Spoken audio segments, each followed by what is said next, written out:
Hello everyone and welcome to the Green Man channel. Hope you're doing good and well. So it's time for another album review on the channel, and I realise I've done a string of these recently, but I could not resist reviewing this latest release from Unleash the Archers and their album Phantoma, which came out on Friday the 10th of May via Napalm Records, and the album is 10 tracks and around about 55 minutes in length. I am actually new to Unleash the Archers. Prior to this album, I did not know any of their other albums, and as I understand it, having not listened to their back catalogue, that this is a bit of a deviation in their sound. They're actually going for a little bit more sort of using 80s rock influences and some electronic elements within this particular record, which seems to suit it, I think, and it also fits the theme and the style of the album very much so as well. I'm also very aware there's been some level of controversy prior to the release of this album, as it was revealed that the band very honestly said that they used a bit of AI to inspire the writing, I believe, of the central character, the AI units that this album is all about. For me, I think it's very exceptional usage. I'm willing to give them a pass because I think that this is very much their music. It's very much their songcraft still, and it is an absolutely brilliant album as well as that. But I know there's a lot of sensitivity around the use of AI in art, but I think here it's been used intelligently within the context of this album, within the overall context of it, and it's an absolutely phenomenal record. The last time an album like this really, truly hit my sweet spot was with Tesseract's War of Being, which went on to be my album of the year last year. This is an album which has managed to do that. So I will not reveal my score until the end of the review, but those of you that watched my Tesseract review may remember what score that got, and it's a score that I don't give too often on the Green Man channel. So Unleash the Archers, whoops, I just dropped my pen. Unleash the Archers here, are delivering something which is, has that sort of dystopian theme about it. It does still have a power metal-ish style. Some of the tracks sound more in the fast tempo of the power metal style than others here, but others do bring in more melodic, as I say, more arena, sort of stadium rock sound of the 1980s, and pull it off. They pull it off incredibly well, and the performance level, I think, from everybody here.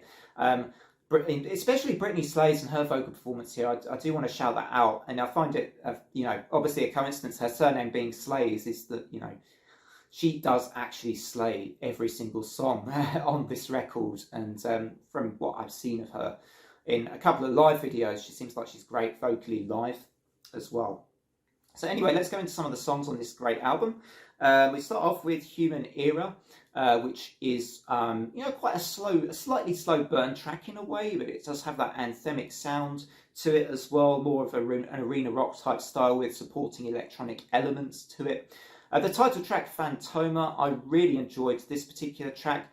I think it shows that Brittany Slayes is a commanding vocalist, but she can also bring emotion into that commanding style of vocal delivery. And I don't always find that with power metal vocalists. I think they can really show their range, but they don't always bring in a bit of an emotional touch to their delivery. And I think that Brittany Slayes does that on a lot of songs on this record.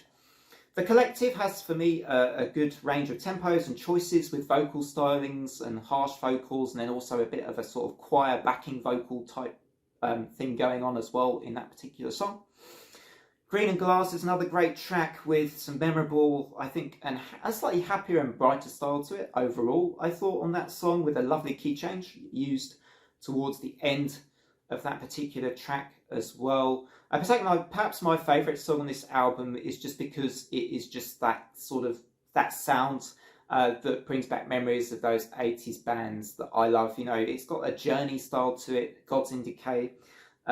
Really love the 80s rock style of this. I think that Brittany again sounds phenomenal in this song, and I also must compliment a lot of the drumming of Scott Buchanan on this record. It's incredible throughout. It's another great performance, I feel, on this record that deserves that shout out.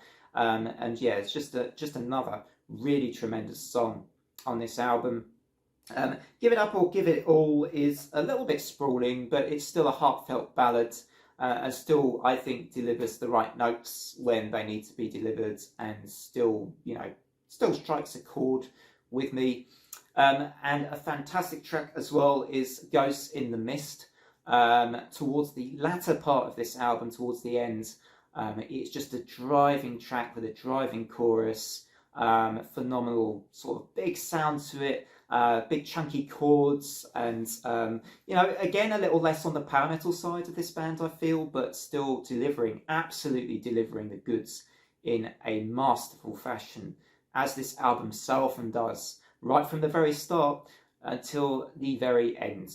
And as I hinted at the start of this review, and probably almost gave it away, this album is that rare. Now, it's because I think it's very ballsy with what they've done, first of all, but I also think the performance level and the musicianship matches it every step of the way.